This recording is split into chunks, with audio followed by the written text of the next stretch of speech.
Bueno, Noemí. Hola. Hola. Tengo una imagen del Pacify, Sí. una escultura que está en Vilanova, y Sí. la del Tru, Sí, allí sí, al lado sí. de la playa. Al ladito mismo. Bueno, en el Espigón. Bueno, sí. en el Espigón, exacto. Sí. ¿Quién es? Pues es una mujer Está tal de Pacify. la mitología griega. Sí. Era una reina, Sí. la reina de Creta, mujer de Minos. Ujú. Y bueno, su historia, su mito, es que se enamoró de un toro, no por casualidad, sino que el dios Poseidón castigó a Minos porque le había regalado un toro blanco, Wow. precioso, para que se lo sacrificara, y el rey Minos vio que era increíble el toro, Claro. y dijo, pues Joder, este para se mí. regalaban cosas de verdad entonces, Claro. no se regalaban cualquier chorrada. Nada y dijo, pues este para mí, y no lo sacrificó. Entonces Poseidón castigó Dijo, al castigado. rey, hizo que se enamorase su mujer del toro blanco. Y la historia cuenta que había un inventor Dédalo en la corte y Aquí lo dijo, tengo. bueno, yo voy a hacer un invento para poder satisfacer tu pasión, y le creó una vaca de madera hueca para que ella se colocase y pudiera consumar pues su deseo. Sí, vaya. Y de esa unión con el toro nació el Minotauro, El mi- que luego lo encerraron en el laberinto y aparece Perfecto. Teseo y todo el rollo. Curioso. Y este mito en concreto, de toda la cantidad de mitos que existen, ¿por qué? Porque me parece... Sí, ¿qué te llama la atención de él? Bueno, aparte que crecí con esta cultura cada verano yendo a la playa, Sí. y me fascinaba, ¿no? La mujer esta que se escondía dentro de una vaca de madera. ¿Qué haces así? Sí, ¿no? No, me fascina porque explica una pasión que realmente o normalmente sería ilícita, ¿no? Sí. Y le trata de dar una explicación. Pero aparte gira en torno a la vaca, ¿no? Y a Ajá. ese toro sagrado, este toro blanco, puro, perfecto. No sé, es un mito que de alguna forma intenta explicar, pues, Sí. algo que no tendría Algo que explicación, tendría ¿no? Sí, de entrada. Un poco la intención de los mitos va sí, por ahí, sí, claro. sí, me parece fascinante. Sí. Sí, aparte que también en nuestra cultura, bueno, en la cultura mediterránea en general, el toro, Sí. la figura... Sí, sí, Es realmente importante. si te pones a ver cada cultura, los dioses que tenían, todos compartían, tienen ese punto en común de que uno de sus dioses, o quizá el mayor de sus dioses, es representado por un toro, ¿no? Ajá. Eso es algo que es muy común, tanto los fenicios, los hititas, los cartagineses, los egipcios, los griegos y luego Sí. los romanos, ¿no?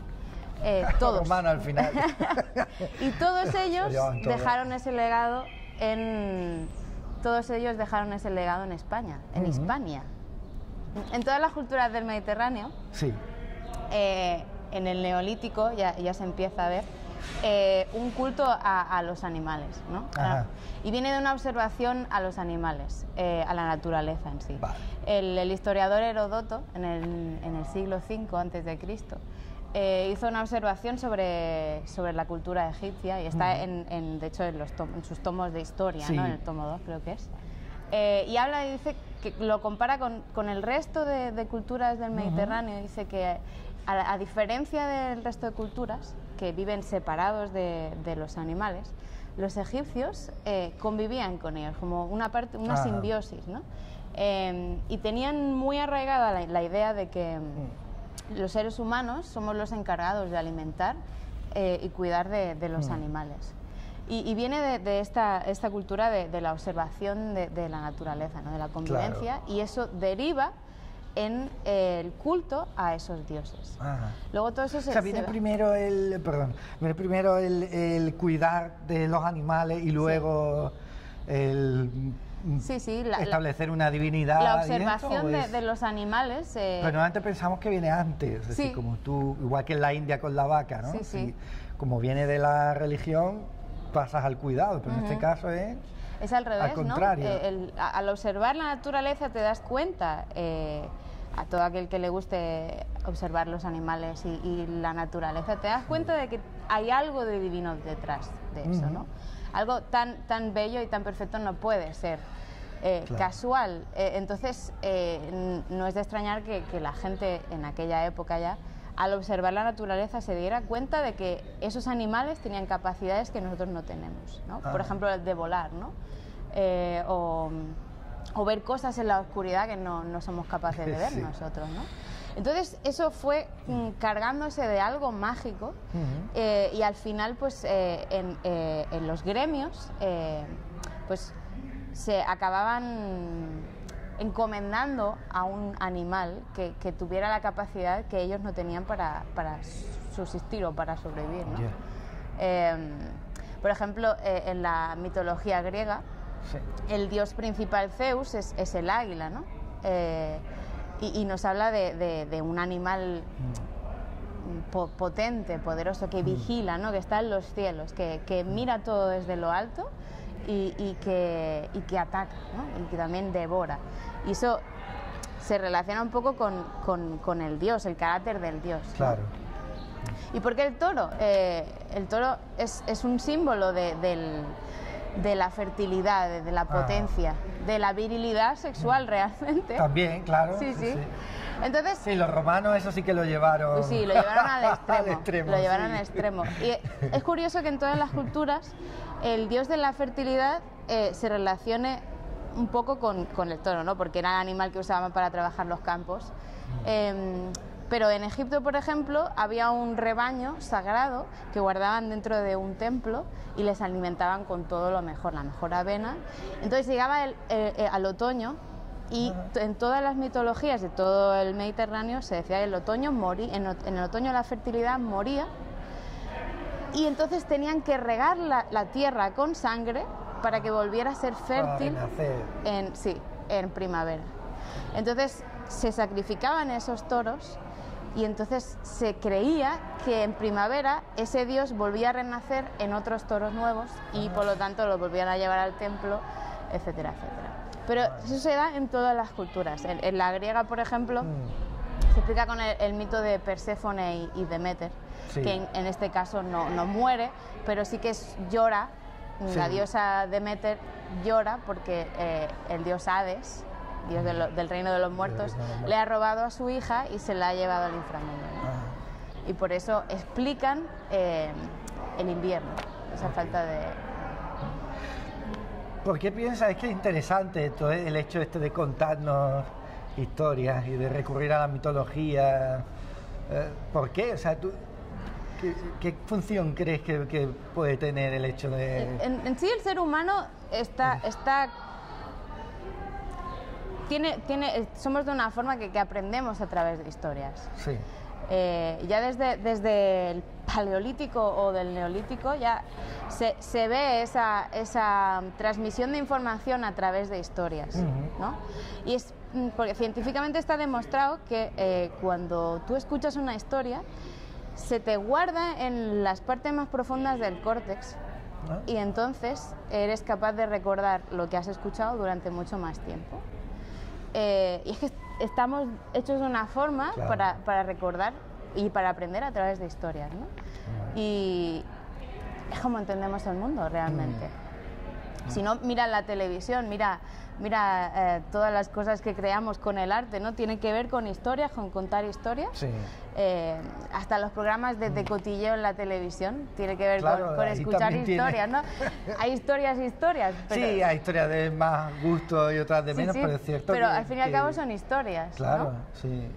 Es lo que nos interesa. Curioso. Y sobre los personajes, pasando al plano ya, ¿qué nos interesa de un personaje heroico? Yo creo que hay algo en el ser humano... Aparte de la historia, claro. Sí. Hay algo en el ser humano que es que queremos trascender.